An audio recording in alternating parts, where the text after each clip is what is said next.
हकीम सब झाड़ फूक कैलियो, उनका सामान में फिर मरल बखोलियो। डॉक्टर हकीम सब झाड़ फूक कैलियो, उनका सामान में फिर मरल बखोलियो। छोटे छोटे बाटे काहे बड़ा ना होला, छोटे छोटे बाटे काहे बड़ा ना होला। तनी देखिए बाबा काहे बलमुआ के खारा ना होला।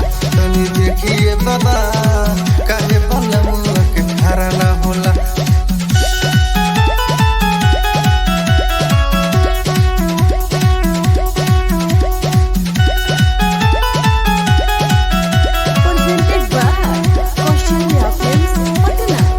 रउए कहला पे संडा के तेलवा ऑनलाइन मंगवावनी, मालिक से कहनी तब ये बाबा फायदा नहीं कहनी।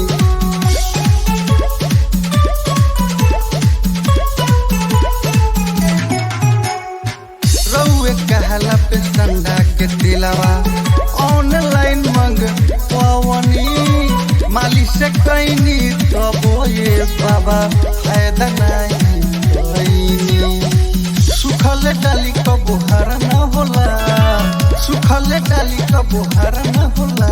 तनी देखिए बाबा, तनी देखिए बाबा हमरा बलमुआ के खारा ना होला। तनी देखिए बाबा हमरा बलमुआ के खारा ना होला।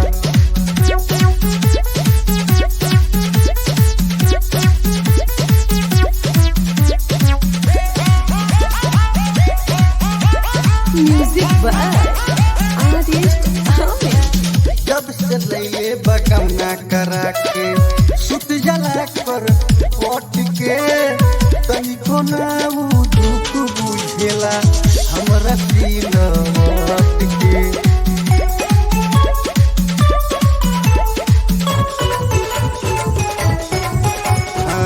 जब से लैले बकमना करा के सुत जला कर पट के, तनिको ना उ दुख बुझेला हमरा दिल हट के।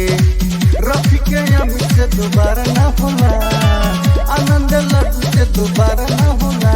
तनी देखिए बाबा हमरा बलमुआ के खारा ना होला। तनी देखिए बाबा